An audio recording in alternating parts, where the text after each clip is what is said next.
Ever wonder how ancient Greeks didn't freeze to death during winter in their toga-like clothes and marble houses? I mean, think about it. These people built the Parthenon with nothing but chisels and determination, invented democracy, and gave us philosophy that still makes college students question reality. But somehow we picture them shivering through Mediterranean winters in flimsy tunics, huddled around tiny fires like historical popsicles. Well, because you're about to discover that ancient Greeks were absolute masters of winter survival. We're talking about people who turned their homes into thermal fortresses, their wardrobes into portable heating systems, and their daily routines into perfectly orchestrated survival strategies, all without a single thermostat, space heater, or even a proper blanket as we know it. And here's the kicker. Most of their techniques were so ingeniously simple that modern science is still catching up to what your average Greek farmer figured out 2,500 years ago. These weren't just random survival hacks. They were sophisticated systems that kept entire civilizations warm, fed, and thriving through winters that could drop temperatures well below freezing, especially in the mountainous regions where most Greeks actually lived. So forget everything you think you know about togas and marble columns. We're about to dive into the real Greece, the one where ordinary people outsmarted winter itself. The fortress against the cold, how Greek houses became thermal powerhouses. Let's start with something that'll blow your mind. Greek houses weren't the airy, column-filled marble palaces you see in movies. That's like thinking every American lives in the White House. Real Greek homes were built like medieval castles, if medieval castles were designed by engineers who actually understood heat transfer. Picture this. You're an ancient Greek architect,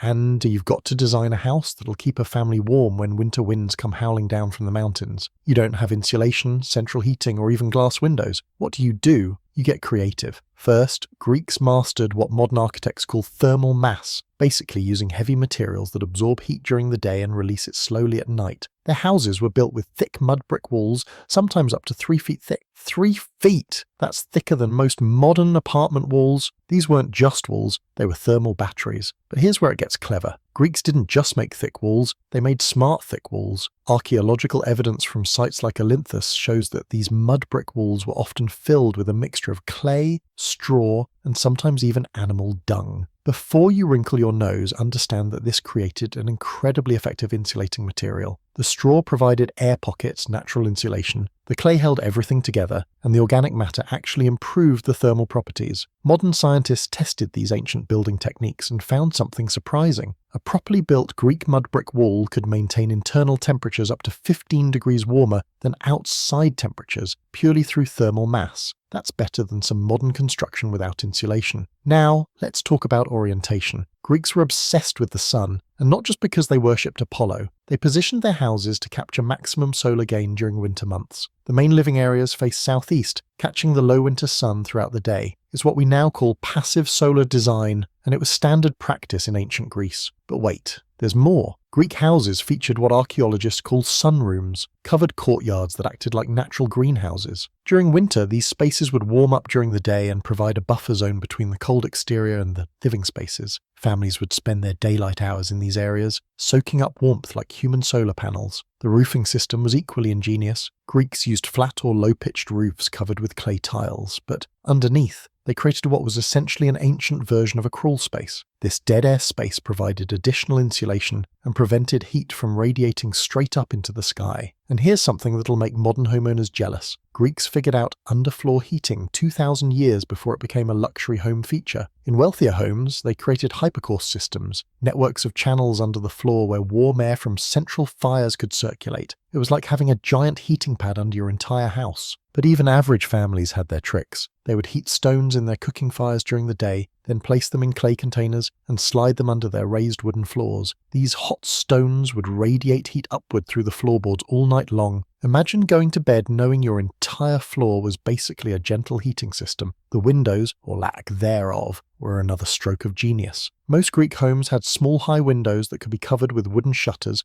oiled cloth, or animal skins. This wasn't because they were primitive, it was because they understood that heat loss through openings is one of the biggest enemies of warmth. They kept their heat in and the cold out with surgical precision. Greeks also mastered what we now call zoning. Different rooms were designed for different thermal purposes. Sleeping areas were typically the smallest rooms with the thickest walls, positioned in the most protected part of the house. Cooking areas were designed to distribute heat throughout the home. Storage rooms were positioned as buffer zones between living spaces and exterior walls. One archaeological find that blew researchers away was the discovery of ancient Greek homes with built-in windbreaks. These were small walls or landscaping features positioned to deflect cold winter winds away from entrances and vulnerable areas. It's the same principle modern architects use for wind shadows, except Greeks figured it out through pure observation and common sense. The entrance design was particularly clever. Instead of having doors that opened directly to the outside, many Greek homes featured what's called a vestibule or airlock entry. You'd enter through one door into a small chamber, then pass through a second door into the living space. This prevented cold air from rushing directly into heated areas every time someone entered or left. And here's something that would make modern energy efficiency experts weep with joy. Greeks built their homes to be naturally airtight. The combination of thick mud brick walls, carefully fitted wooden elements, and strategic use of clay-based sealants meant that once you got a Greek house warm, it stayed warm. Modern studies of reconstructed ancient Greek homes show that they could maintain comfortable temperatures with 60-70% less fuel than comparable modern buildings. The genius of Greek home design wasn't just about staying warm, it was about creating a microclimate. These homes were designed as complete thermal ecosystems that worked with natural forces rather than against them. Every element, from the orientation to the wall thickness to the room layout, was optimized for winter survival. And the best part? All of this was achieved using materials that were literally dirt cheap. Clay, straw, stone and wood. No exotic materials, no complex technologies, just brilliant application of basic physics principles that most of these builders probably couldn't even articulate. They just knew what worked. The sardine strategy, how Greeks turned body heat into a survival system. Now, let's talk about something that might make modern people squirm a bit, but was actually one of the most ingenious survival strategies ever devised: communal heating. Greeks didn't just share their homes with family members, they turned their living spaces into carefully orchestrated body heat networks that would make modern HVAC engineers jealous. Picture a typical Greek farmhouse in January. Outside, the temperature has dropped to near freezing, and the wind is howling down from the mountains. Inside, you've got what looks like the world's most organized sleepover. Grandparents, parents, children, and sometimes even extended family members, all sharing the same sleeping space. But this wasn't about poverty or lack of space. This was thermal engineering at its finest. See, Greeks understood something that modern science has validated. The human body is basically a 98.6 degree heater that never turns off. An average adult generates about 100 watts of heat just lying there, roughly equivalent to a bright light bulb. Now multiply that by 6 or 8 people in a small, well-insulated room, and you've got 600 and 800 watts of continuous heating. That's enough to heat a modern bedroom with a space heater. But Greeks didn't stop at human heating. Oh no, they took it to the next level by bringing in the four-legged heaters too. During the coldest months, families would bring their most valuable animals, goats, sheep, sometimes even a pig or two, right into the house. And before you start thinking about the smell, remember that these people were way more practical than precious about such things. Archaeological evidence from Greek farmsteads shows that many homes were designed with what we might call dual-purpose heaters. The main room would serve as a living area during the day and a stable at night. Stone floors that could be easily cleaned, drainage systems to handle animal waste, and elevated sleeping platforms that kept humans above the livestock level. Here's what's absolutely brilliant about this system. A single goat generates about 200 watts of body heat continuously. That's like having 2 extra humans in your heating network. Sheep produce about 150 watts each. A typical Greek farming family with 4 goats and 6 sheep sleeping indoors had the equivalent of 12 to 14 extra human heaters running all night long. But wait, it gets better. Greeks figured out optimal positioning for maximum heat efficiency.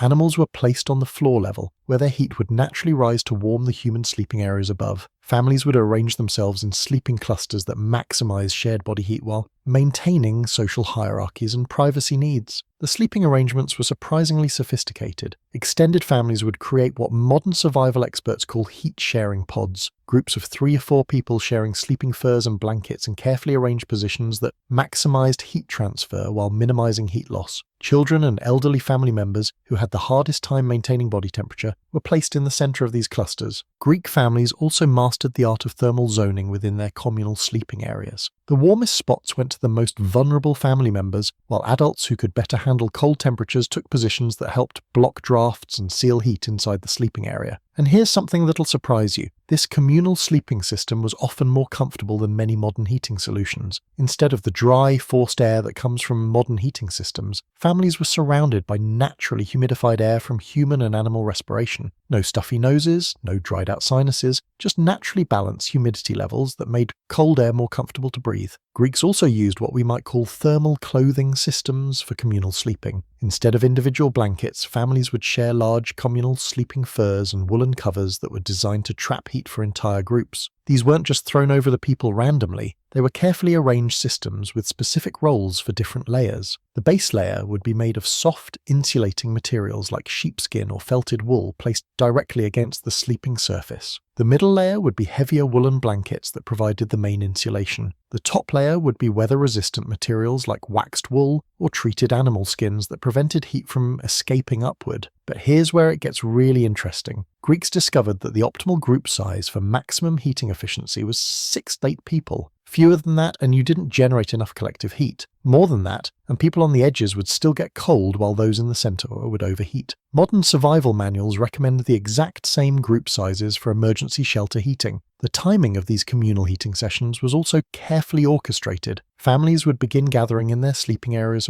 while the sun was still setting, allowing time for the space to warm up gradually from their collective body heat. By full darkness, the room would be significantly warmer than the outside temperature, and the thermal mass of the walls would be storing heat from the warm bodies inside. Greeks even figured out optimal breathing techniques for communal sleeping. They knew that exhaled breath was warm and humid, so sleeping positions were arranged to allow people to benefit from each other's warm exhalations without directly breathing on each other. It's a level of practical engineering that most modern people have never even considered, and let's not forget the psychological benefits. In a world without electric lights, radio, or television, these communal evening gatherings became the social center of family life. Stories were told, songs were sung, and family bonds were strengthened, all while everyone was getting warmer together. Well, it was social heating and community building rolled into one brilliant survival strategy. The animal integration was equally sophisticated. Greeks learned to position animals so their breath would contribute to the warming of human sleeping areas without creating sanitation problems. Goats and sheep were often arranged in specific patterns that maximized their heat contribution while maintaining acceptable hygiene standards. This communal heating system was so effective that even wealthy Greek families who could afford individual heating systems still chose to sleep together during the coldest months. It wasn't about necessity, it was about efficiency. Why waste fuel heating multiple rooms when you could heat one room with your own bodies? Modern military survival training actually teaches similar techniques, calling them buddy warming systems. The difference is that Greeks didn't just use these methods for survival emergencies, they built their entire winter lifestyle around optimized communal heating. They turned body heat sharing into a fine art. The wool wizardry, ancient fashion that actually worked. Forget everything you think you know about ancient Greek clothing. Those flowing white togas you see in movies? Pure Hollywood fiction. Real Greeks dressed like they were preparing for an Arctic expedition. If Arctic explorers had access to some of the most sophisticated textile technology the ancient world had ever seen. Let's start with the foundation of Greek winter wear. Wool, but not just any wool. Greeks had turned sheep farming into a science specifically focused on producing the warmest, most weather-resistant fibers possible. They bred sheep for fleece density, oil content, and fiber length with the same obsession that modern outdoor gear companies put into developing synthetic materials. Greek wool came in several varieties, each engineered for specific purposes. Fine wool from young lambs was used for base layers, what we'd now call thermal underwear. Medium-grade wool was used for the main clothing layers, and coarse, oily wool from mature sheep was reserved for outer garments that needed to repel water and wind. But here's where Greeks got really clever. They figured out layering systems that modern outdoor enthusiasts are still trying to perfect. The basic Greek winter outfit wasn't a single garment. It was a sophisticated system of multiple layers, each with a specific thermal function. The base layer was a chiton made from soft, fine wool that sat directly against the skin.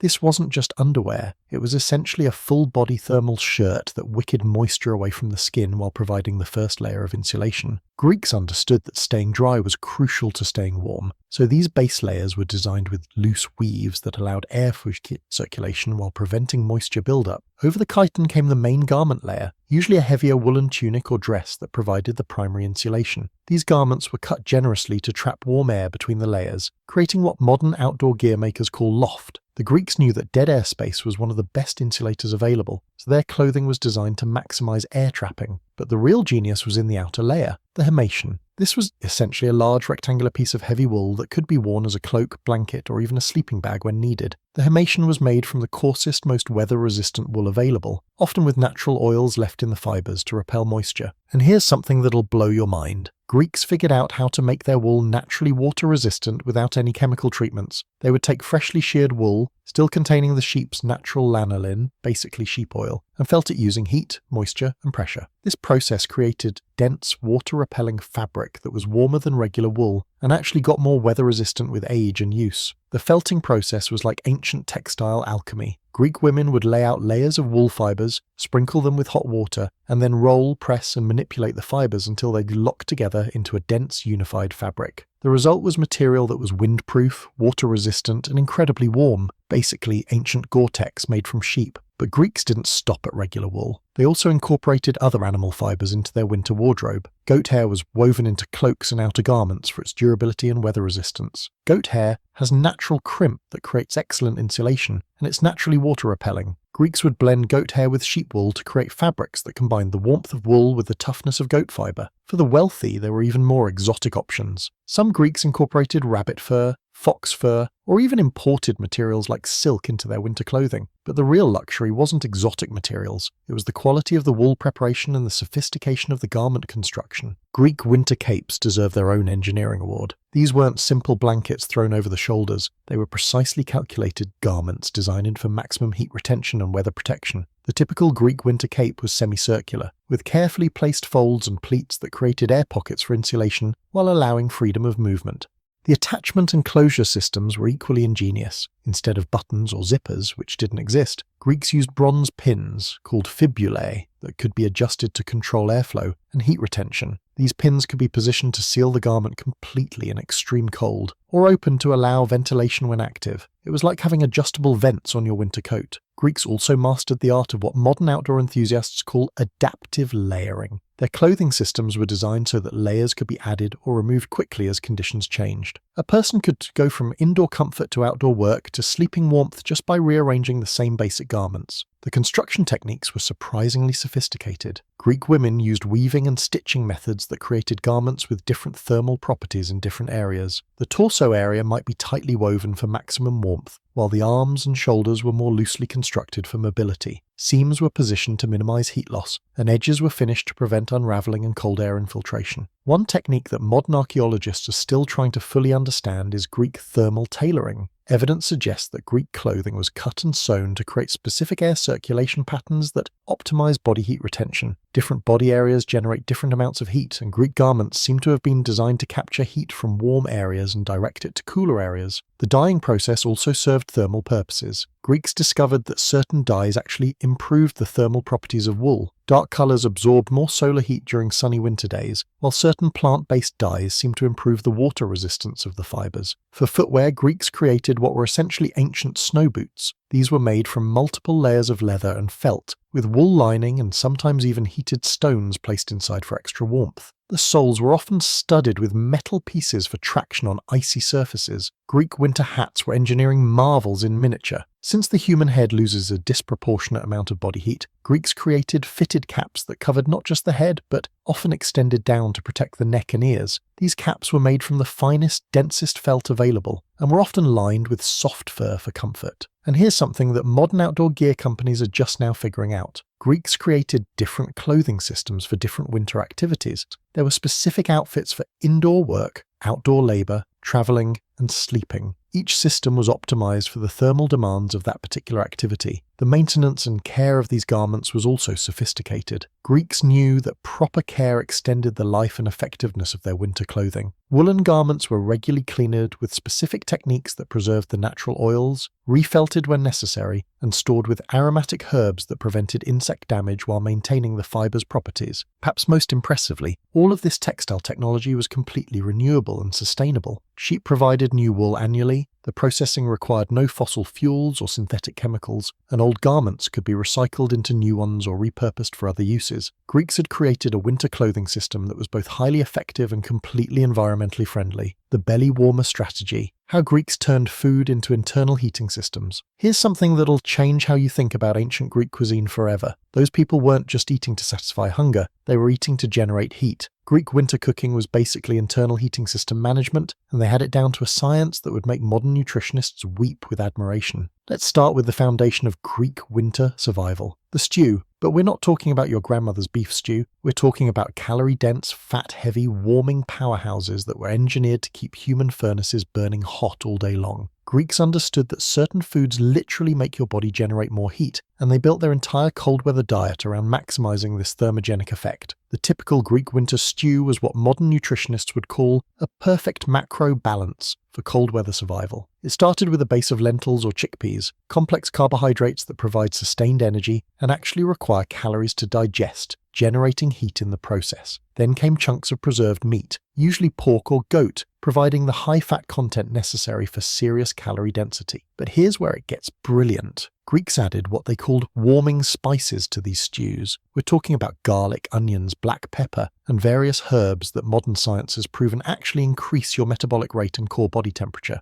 They were basically eating heat generators disguised as seasoning. A typical Greek winter stew could contain 800 to 1,000 calories per bowl. That's like eating 3 modern energy bars at once, except it's coming from whole foods that provide sustained energy release throughout the day. These weren't just meals, they were fuel systems designed to keep human engines running hot for hours. Greeks also figured out meal timing for optimal heat generation. They ate their largest, most calorie-dense meal in the evening right before the temperature dropped for the night. This meant their bodies were busy digesting food and generating internal heat precisely when they needed it most. It's what modern metabolism experts call thermic effect of food, and Greeks had it figured out 2,500 years ago. But let's talk about the real genius of Greek winter nutrition: preserved meats. These weren't just about food storage, they were concentrated heat sources. Greek preserved pork, called salsiccia, was essentially ancient power bars. Packed with fat and salt, these preserved meats provided massive calorie density in small portions. A few ounces could provide the caloric equivalent of an entire modern meal. The preservation process itself was ingenious. Greeks would cure meats with salt and aromatic herbs, then pack them in rendered fat for storage. This created foods that were not only calorie-dense, but actually got more nutritious with age as the preservation process concentrated the nutrients. Modern survival experts use similar techniques for creating high-energy emergency foods. Greek winter bread deserves its own chapter in the history of survival nutrition. This wasn't the light, fluffy bread we're used to. Greek winter bread was dense, heavy, and loaded with nuts, seeds, and sometimes even small amounts of rendered fat. A single slice could provide 300 to 400 calories, and it was designed to stick to your ribs and keep you warm from the inside out. They also mastered what we'd now call slow-burning carbohydrates. Greek winter porridges were made from barley, oats, and other grains that provided steady energy release over many hours. These porridges were often cooked with milk or even diluted wine, adding fats and sugars that boosted the caloric content while making the food more palatable. And let's talk about ancient Greek hot drinks, because they invented the original warming beverages that put modern hot chocolate to shame. Oinomeli was a mixture of wine and honey that was heated and spiced with warming herbs. This wasn't just about getting tipsy, though that didn't hurt. The alcohol provided immediate warming sensation, the honey gave quick energy, and the warm liquid raised core body temperature directly. But Greeks also created non-alcoholic warming drinks. Hydromel was heated water with honey and spices that provided quick energy and warming. Pitissane was a hot barley drink that was basically ancient hot cereal in liquid form, warm, filling, and calorie-dense. The genius of Greek winter cooking extended to cooking methods that maximized heat retention. They used thick-walled clay pots that absorbed heat during cooking and continued radiating warmth long after being removed from the fire. Meals were often served in these same pots, which meant your food stayed warm throughout the entire meal. Greeks also figured out communal eating strategies that supported their thermal management. Large family meals meant that the kitchen area stayed warm longer, and people gathered together, benefited from each other's body heat while eating warm food. It was social heating combined with nutritional heating. One technique that modern camping enthusiasts are rediscovering is the Greek hot stone cooking method. They would heat stones in their fires, then place them in stews and other liquid foods to keep them hot throughout long winter meals. The stones continued radiating heat long after the cooking fire died down, ensuring that late eaters still got warm food. Greek winter food storage was also designed around thermal management. Root vegetables like turnips, beets, and onions were stored in underground pits that stayed cool but didn't freeze. These vegetables were naturally high in sugars and starches that the body could quickly convert to heat energy when needed. Preserved fish was another crucial component of the Greek winter diet. Fish preserved in salt and oil provided omega-3 fatty acids that modern science has shown actually help the body maintain core temperature in cold conditions. Plus, the high fat content provided serious calorie density. A small piece of preserved fish could provide the energy equivalent of much larger amounts of other foods. Greeks even figured out desserts that doubled as heating systems. Honey cakes made with nuts and dried fruits weren't just treats. They were concentrated energy sources that provided quick bursts of warming energy. These sweets were often eaten before going out into the cold or before bedtime to provide fuel for nighttime heat generation. The dairy component of the Greek winter diet was equally sophisticated. Fresh milk, cheese, and yogurt provided fats and proteins necessary for maintaining body temperature, but Greeks also discovered that fermented dairy products were easier to digest in cold weather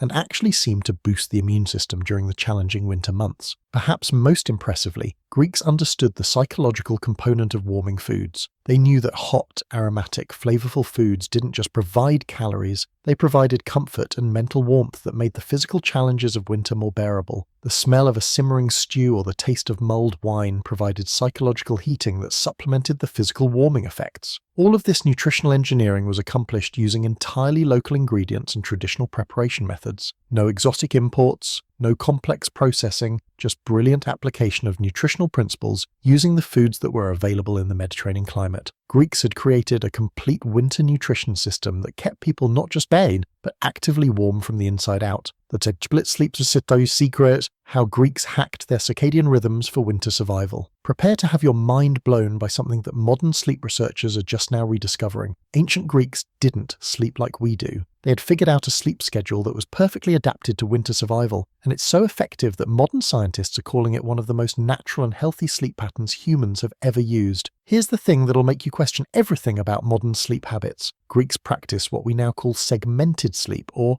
biphasic sleep. Instead of sleeping for one long stretch like we try to do, they split their night into two separate sleep periods with a wakeful period in between. And this wasn't because they couldn't maintain long sleep. It was because segmented sleep was actually better for winter survival. Picture a typical Greek winter night. Sunset comes early, around 500 p.m. in December. Instead of trying to stay awake until our modern bedtime of 10 or 11 p.m., Greeks would go to bed shortly after dark, maybe 600 or 700. They'd sleep for about 4 or 5 hours, then wake up naturally around midnight. But here's where it gets interesting. They didn't consider this middle of the night waking a problem. They called it the watch and treated it as valuable time. During this midnight wakeful period, which lasted about 2-3 hours, they would tend to fires, check on animals, do quiet indoor work like weaving or food preparation, or simply lie in bed thinking, talking quietly with family members, or even engaging in intimate activities. Then around 300 or 400 am, they'd go back to sleep for another 3 or 4 hours until dawn. This gave them a total of 7-8 hours of sleep, just split into 2 segments instead of one long period. Modern sleep researchers have discovered that this segmented sleep pattern is actually more natural for humans than our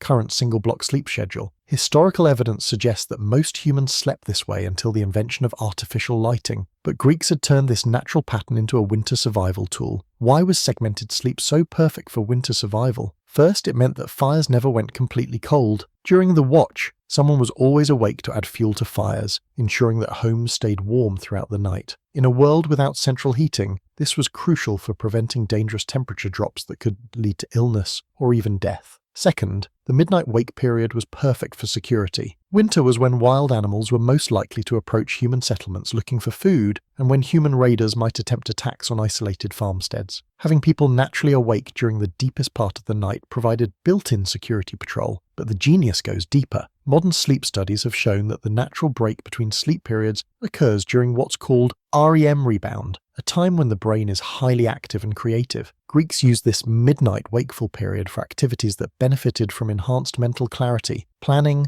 problem-solving, creative work, and spiritual reflection. Many of the greatest works of ancient Greek literature, philosophy, and science may have been conceived during these midnight wake periods. The quiet, contemplative time between sleep segments was perfect for the kind of deep thinking that produced breakthrough ideas. Greeks also used this time for what we'd now call mindfulness practice. Without the distractions of daytime activities, the midnight hours were perfect for meditation, prayer, and reflection. Many Greeks reported that their most profound insights and spiritual experiences occurred during these quiet nighttime hours. The sleep environment was carefully orchestrated to support this pattern. Greek bedrooms were designed to be warm but not stuffy, with just enough light from banked fires or small oil lamps to allow for quiet activities during the wake period. The goal was to create an environment that supported both restful sleep and productive wakefulness. Family dynamics during segmented sleep were fascinating. Different family members might have different wake times during the watch, creating opportunities for one-on-one conversations and bonding that wouldn't happen during busy daytime hours. Parents used this time for intimate conversations with children, couples for private discussion, and elders for passing down stories and wisdom. The winter work schedule was built around this sleep pattern. Heavy outdoor work was done during the short daylight hours, while indoor activities like food preparation, weaving, tool maintenance, and craft work were done during the extended evening and midnight wake periods. This maximized productivity during the months when outdoor work was limited. Greeks also discovered that segmented sleep was better for digestion during winter months. The natural wake period in the middle of the night allowed for better processing of the heavy, calorie-dense foods that were necessary for winter survival. The body could digest the evening meal during the first sleep period, then have a break before processing any midnight snacks during the second sleep period. Seasonal adjustments to the sleep pattern were sophisticated. During the longest winter nights, Greeks might extend both sleep periods slightly. During shorter nights in late winter, they might shorten the wake period between sleeps. The pattern was flexible and responsive to natural light cycles. The health benefits of this sleep pattern were remarkable. Modern studies of people who return to segmented sleep report improved mood, better stress management, enhanced creativity, and more stable energy levels throughout the day. Greeks seem to have stumbled onto, or perhaps deliberately developed, one of the most psychologically and physically healthy sleep patterns possible. Greek literature is full of references to productive nighttime activities. Historians like Herodotus wrote about conducting interviews and research during midnight hours. Philosophers like Plato described doing their best thinking during quiet nighttime periods. Artisans reported that their finest work was done during the peaceful hours between sleep periods. The social aspects of segmented sleep created unique bonding opportunities. Families might gather during the wake period for storytelling, music, or quiet conversation. These midnight social times were often more intimate and meaningful than daytime gatherings, creating strong family and community bonds that helped people support each other through difficult winter months. Even the timing of meals was coordinated with the sleep pattern. A light evening meal before the first sleep, sometimes a small snack during the midnight wake period, and a more substantial breakfast after the second sleep period. This eating schedule supported both the sleep pattern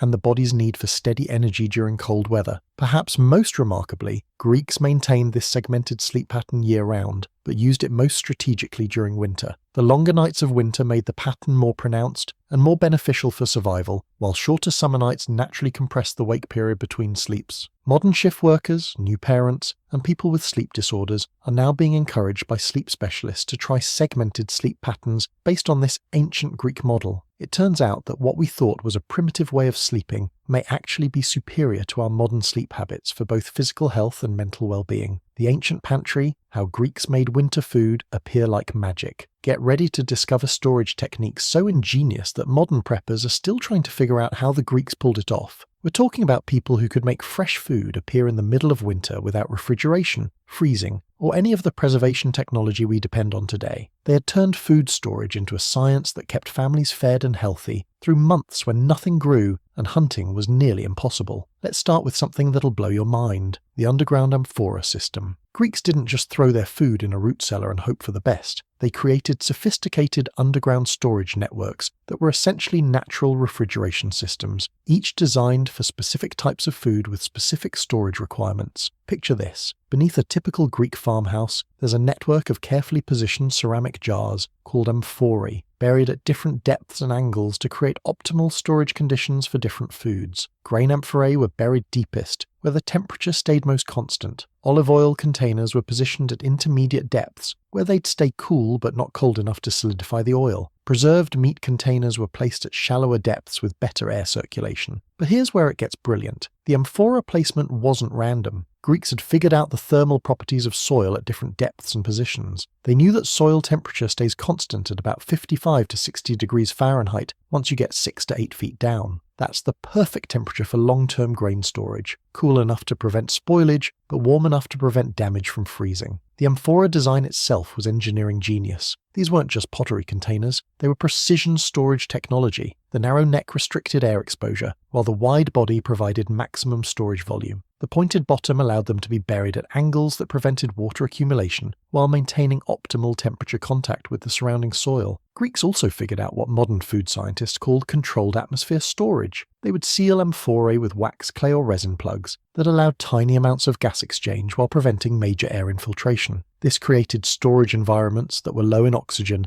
and high in carbon dioxide, perfect for preventing spoilage and insect infestation. But wait, there's more. Greeks discovered that certain combinations of food stored together actually preserved each other better than food stored separately. They would layer grain with aromatic herbs that repelled insects, store dried fruits with nuts that absorbed excess moisture, and position different foods so their natural preservation properties complemented each other. The olive oil storage system deserves its own engineering award. Greeks had figured out that olive oil wasn't just food, it was a preservation medium that could keep other foods fresh for months. They would submerge cheese, meat, vegetables, and even eggs in olive oil, creating anaerobic environments that prevented spoilage while adding flavor and nutritional value. These oil-preserved foods weren't just emergency rations, they were delicacies that actually improved with age. Cheese preserved in olive oil developed complex flavors that Greeks prized highly. Vegetables preserved in oil retained their nutritional value better than most other preservation methods available at the time. Greek grain storage was particularly sophisticated. They developed techniques for preparing grain that would keep it fresh and pest-free for years. Grain was thoroughly dried, then mixed with aromatic herbs and stored in amphorae that had been treated with wine or vinegar to kill any remaining microorganisms. The result was grain that stayed fresh longer than most modern storage methods can achieve. But let's talk about something really amazing. Greek ice houses. Yes, you read that right. Greeks living in mountainous regions had figured out how to harvest and store ice and snow for summer use, centuries before ice houses became common in northern Europe. They would dig deep pits, line them with stones and straw, then pack them with ice and snow during winter. These natural freezers could keep ice preserved well into summer, providing refrigeration for the most perishable foods. The drying techniques were equally impressive. Greeks had mastered solar drying, wind drying, and smoke drying, often using combinations of these methods to create foods that were not only preserved, but actually more nutritious than fresh foods. Sun-dried tomatoes, dried figs, smoked fish, and wind-dried meat were staples that provided concentrated nutrition during winter months. One technique that modern food preservation experts are still studying is Greek salt-cured storage. Greeks would layer vegetables, meat, and fish with coarse sea salt, then pack everything in sealed containers. The salt drew out moisture while creating an environment hostile to harmful bacteria, but Greeks had figured out the exact salt ratios that preserved food, without making it inedibly salty.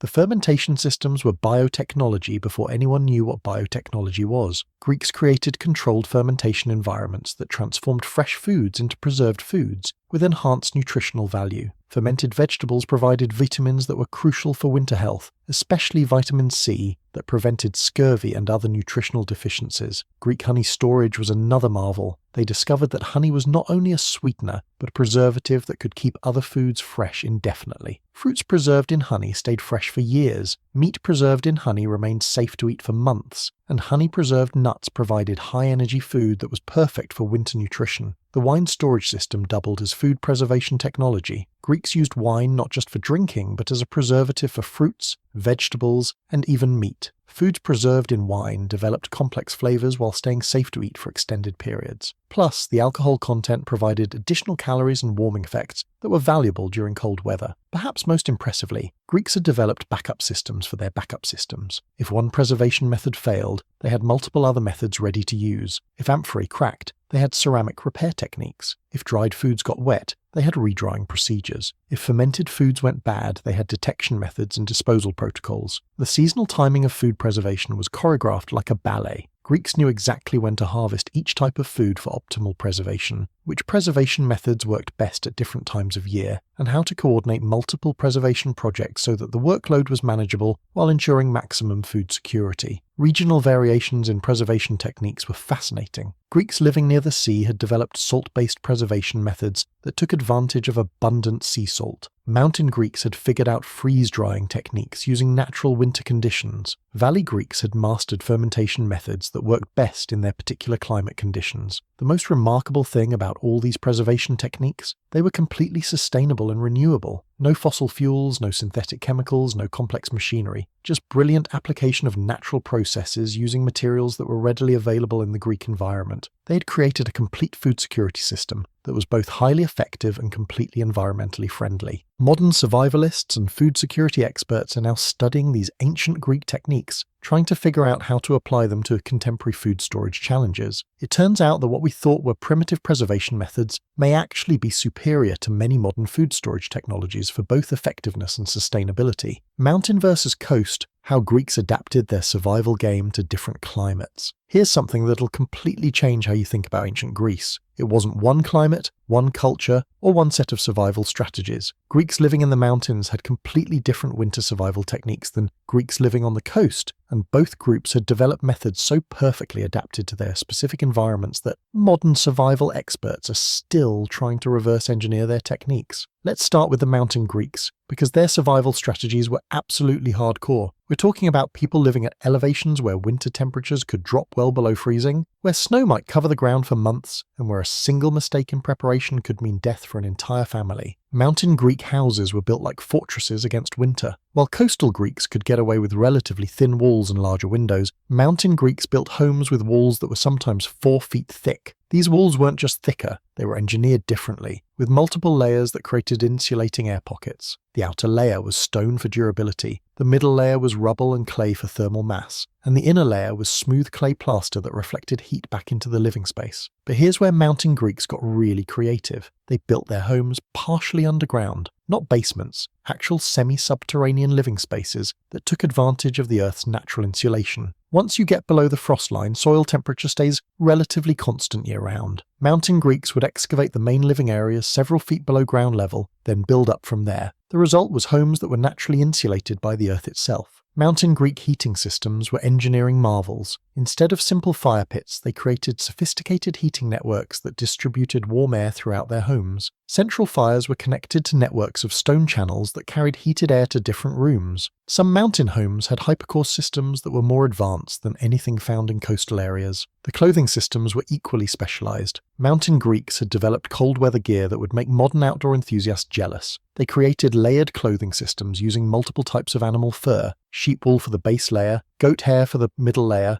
and bear or wolf fur for the outer layer. These weren't just random animal skin thrown together. They were carefully engineered systems that provided maximum warmth while allowing for mobility and adjustment as conditions changed. Mountain Greeks also figured out footwear that was centuries ahead of its time. They created boots that were essentially ancient snowshoes, with wide, flat soles for walking on snow, and multiple layers of insulation to keep feet warm in sub-freezing temperatures. Some of these boots had metal studs for traction on ice, and all of them were designed to be waterproof while still allowing feet to breathe. The food storage systems in mountain regions were adapted to take advantage of natural freezing. Mountain Greeks would create outdoor freezers by digging pits in shaded areas that stayed frozen throughout winter. They could store fresh meat for months, using nothing but natural cold, something that coastal Greeks couldn't do. But mountain Greeks also had to deal with problems that coastal Greeks never faced: avalanches, blizzards, and complete isolation for weeks at a time. They developed communication systems using smoke signals and horn calls that allowed scattered mountain communities to stay in contact during severe weather. They also created emergency shelter networks, small survival huts positioned along travel routes that could save lives if someone got caught in a sudden storm. Now let's flip to the coastal Greeks, who had their own set of challenges and solutions. Coastal winters might not have been as cold as mountain winters, but they brought different problems: humidity, rain, wind, and the challenge of staying warm in an environment where everything was constantly damp. Coastal Greek houses were designed for completely different conditions. Instead of massive thermal mass, coastal homes focused on air circulation and moisture control. They were built on stilts or raised foundations to keep living spaces above ground moisture, and they featured sophisticated ventilation systems that prevented the humid air from creating condensation problems inside the home. Coastal Greeks had mastered the art of wind management. Their homes were positioned and designed to take advantage of warming southern winds while providing protection from cold northern winds. They created landscaped windbreaks using trees and shrubs that channeled airflow in ways that kept their homes more comfortable. The heating systems were adapted to high humidity conditions. Instead of the stone and clay heating systems used in the mountains, coastal Greeks often used metal braziers that could provide intense heat quickly without creating condensation problems. These braziers were designed to burn efficiently in humid conditions and could be moved to different areas of the home as needed. Coastal Greek clothing was engineered for different challenges. Instead of maximum insulation, coastal winter clothing focused on water resistance and quick drying. They developed wool treatment techniques that made their clothing naturally water-repelling, and they created layering systems that could be adjusted quickly as weather conditions changed throughout the day. The big advantage coastal Greeks had was access to the sea, which provided both food and thermal moderation. The ocean temperature stayed relatively warm throughout winter, creating a microclimate that was generally milder than inland areas. Coastal Greeks took advantage of this by positioning their homes to capture warm air that had been heated by contact with the relatively warm seawater. But coastal Greeks also had to deal with winter storms that could be incredibly violent. They developed emergency preparedness systems that allowed them to secure their homes and communities against storms that could bring devastating winds and flooding. Their homes were built to flex and move with strong winds rather than trying to resist them completely. The food systems were completely different between mountain and coastal regions. Mountain Greeks relied heavily on preserved meat and stored grains, while coastal Greeks had access to fresh fish throughout winter. They developed fishing techniques that worked in winter conditions and preservation methods that took advantage of the sea salt that was readily available. Coastal Greeks also had access to seaweed and other marine plants that provided important vitamins during winter months. They had figured out which types of seaweed were edible and nutritious, and they developed preparation methods that made these sea vegetables into important components of their winter diet. The social systems were adapted to the different environments too.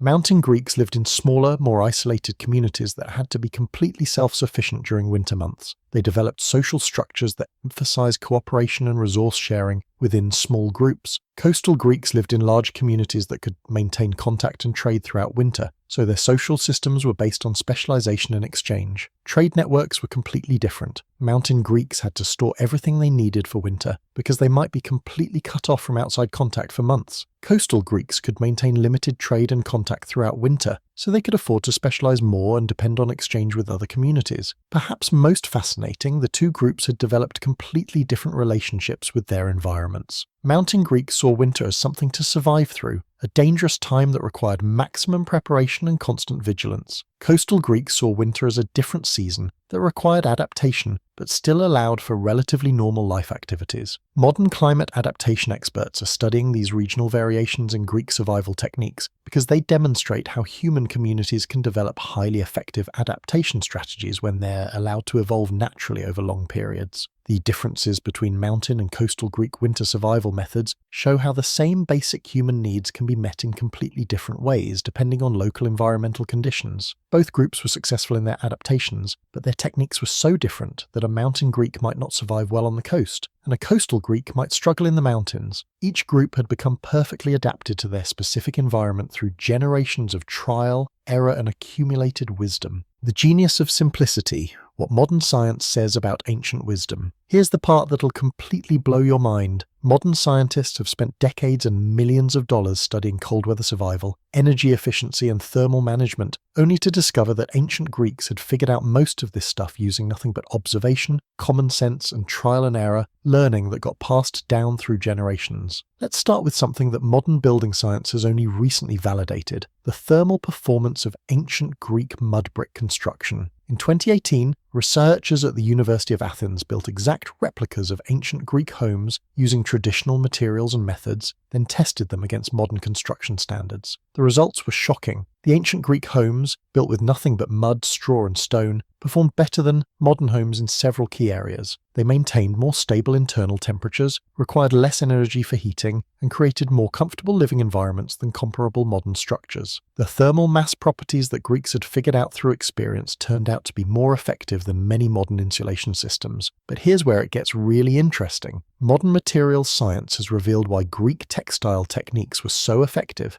Those felted wool garments that Greeks made by pressing and rolling sheep fleece weren't just randomly created, they were accidentally creating what modern scientists call aerogel-like structures. The felting process trapped countless tiny air pockets in the wool fibers, creating insulation properties that rival modern synthetic materials. Recent studies of traditional Greek wool felting techniques have shown that properly made felt can have insulation values comparable to modern down insulation. But unlike synthetic materials, wool felt actually gets better with age and use. As the fibers continue to compress and create more efficient air-trapping structures, Greeks had accidentally created one of the most effective natural insulation materials possible. The food science revelations are equally mind-blowing. Modern nutritional research has validated almost every aspect of the ancient Greek winter diet. Those high-fat, high-calorie stews that Greeks ate weren't just about getting enough food, they were optimized for cold-weather metabolism in ways that the modern sports nutrition is just beginning to understand. Recent studies have shown that the combination of proteins, fats, and complex carbohydrates in traditional Greek winter foods creates what nutritionists call sustained thermogenesis. Your body literally burns more calories and generates more heat when digesting these foods. Greeks had accidentally created the perfect cold-weather nutrition system without knowing anything about metabolism or thermodynamics. Modern sleep research has vindicated the ancient Greek segmented sleep pattern in ways that are almost embarrassing for contemporary sleep science. Studies conducted at the National Institute of Mental Health found that when people are placed in environments with natural light cycles, they naturally return to segmented sleep patterns similar to what Greeks practiced. Researchers concluded that segmented sleep might be more natural and healthy for humans than our modern single-block sleep schedule. Dr. Thomas Ware's famous sleep studies showed that people sleeping in natural conditions consistently develop the same two-period sleep pattern that Greeks used, with a period of quiet wakefulness in the middle of the night. This research has led to new treatments for depression, anxiety, and other mental health conditions based on returning to more natural sleep patterns. The underground food storage systems that Greeks used have become models for modern sustainable food preservation. Agricultural engineers studying ancient Greek amphora storage systems have found that they created perfectly controlled environments for long-term food storage without using any external energy. Modern versions of these systems are now being developed for use in areas without reliable electricity. Materials science research has revealed the genius of Greek pottery design. Those amphorae weren't just containers, they were sophisticated storage technology that created optimal atmospheric conditions for different types of food. The clay composition, wall thickness, and shape were all optimized for specific storage requirements in ways that modern food packaging is still trying to achieve. Recent archaeological studies using ground-penetrating radar have revealed that Greek underground storage networks were far more sophisticated than previously believed. Some sites show evidence of storage systems that covered several acres underground, with different areas optimized for different types of food storage. These systems show a level of planning and engineering that rivals modern distribution centers. Modern HVAC engineers studying ancient Greek heating systems have found design principles that are now being incorporated into contemporary green building techniques. The passive solar design, thermal mass utilization, and natural ventilation systems that Greeks developed are now considered cutting-edge sustainable building practices. But perhaps most impressively, modern systems ecology research has revealed that ancient Greek communities were operating as integrated survival systems that modern sustainability science is still trying to understand. Every aspect of Greek winter survival, from housing to clothing to food to social organization, was interconnected in ways that created resilient, sustainable communities. Climate scientists studying historical adaptation strategies have then identified ancient Greek winter survival techniques as examples of successful human adaptation to environmental challenges. These techniques are now being studied as models for how modern communities might adapt to climate change and extreme weather events. The psychological research is equally fascinating. Studies of modern people who adopt ancient Greek winter lifestyle practices, communal living, segmented sleep, traditional diets, and seasonal activity patterns show improvements in mental health, stress resilience, and overall life satisfaction. Greeks had accidentally created lifestyle patterns that are optimal for human psychological well-being. Modern anthropologists studying traditional Greek communities that still practice some of these ancient techniques have found that these communities have lower rates of depression, anxiety, and other mental health problems compared to modernized communities. The social cohesion, natural rhythms, and environmental integration that ancient Greeks developed seem to provide psychological benefits that modern life often lacks. But here's the most important discovery. Modern complexity of science has revealed that ancient Greek survival systems were examples of what scientists call elegant solutions, simple approaches that solve complex problems more effectively than complicated modern alternatives. Greeks had developed solutions that were simultaneously more effective, more sustainable, and more resilient than many modern approaches to the same problems. Research in biomimicry, learning from natural systems, has found that many ancient Greek techniques were actually copying strategies that other species use for winter survival. Greeks had somehow figured out through observation and experimentation the same solutions that evolution had developed in other organisms over millions of years. The most humbling discovery for modern science is that many ancient Greek techniques can't be improved upon using contemporary technology. In some cases, attempts to modernize or mechanize these ancient methods have actually made them less effective. Greeks had found optimal solutions that can't be bettered, only complicated. Modern systems thinking has revealed that the real genius of ancient Greek winter survival wasn't any single technique. It was the way all these techniques worked together as an integrated system. Every element supported every other element, creating resilient communities that could thrive in challenging conditions using only renewable local resources. Perhaps most remarkably, all of these ancient Greek techniques were developed and maintained without any formal scientific education, written manuals, or institutional research programs. This was wisdom that emerged from communities of ordinary people solving practical problems through generations of careful observation and accumulated experience. The implications for modern society are profound. If ancient Greeks could develop such effective solutions to fundamental human challenges using only traditional knowledge and local resources, what might we accomplish if we combined their wisdom with modern scientific understanding? The answer might be solutions that are both more effective and more sustainable than either ancient or modern approaches alone. So there you have it, the complete story of how ancient Greeks turned winter from a deadly threat into just another season to be mastered. These weren't primitive people struggling against nature. They were ingenious problem solvers who had figured out solutions that modern science is still trying to fully understand. Every technique we've explored, from their thermal fortress homes to their body heat networks, from their sophisticated clothing systems to their internal heating diets, from their genius sleep schedules to their magical food storage, from their regional adaptations to their elegantly simple wisdom, represents human ingenuity at its finest. The most remarkable thing, all of this was accomplished using nothing but observation, experimentation, and accumulated wisdom passed down through generations. No advanced degrees, no research laboratories, no government funding, just ordinary people solving extraordinary challenges through intelligence, creativity, and determination. Modern science has validated these ancient techniques not because they were lucky guesses, but because they were genuinely superior solutions to fundamental human needs. Greeks had figured out how to live well in challenging conditions using renewable resources and sustainable practices that we're still trying to recreate. The next time you're adjusting your thermostat, putting on your high-tech winter gear, or complaining about your heating bill, remember that 2,500 years ago, people were staying just as warm, maybe warmer, using nothing but sheep wool, clay pots, and the kind of practical wisdom that comes from paying attention to what actually works. Maybe we've been thinking about ancient peoples all wrong. Maybe they weren't primitive versions of us, struggling with inadequate technology. Maybe they were us at our most resourceful, creative, and wise, people who had figured out how to thrive by working with natural systems rather than against them. In our age of complicated solutions to simple problems, there's something deeply satisfying about discovering that the best answers were often the simplest ones. Ancient Greeks didn't just survive winter, they mastered it. And they did it all with nothing but human intelligence, natural materials, and the kind of practical wisdom that might just be exactly what we need to rediscover today. Who knows, maybe the real lesson isn't just how Greeks survived cold winters, but how they created communities that were resilient, sustainable, and deeply satisfying to live in. Maybe the techniques they used for staying warm were actually techniques for staying human in the fullest, richest sense of the word. Now that's something worth staying warm for.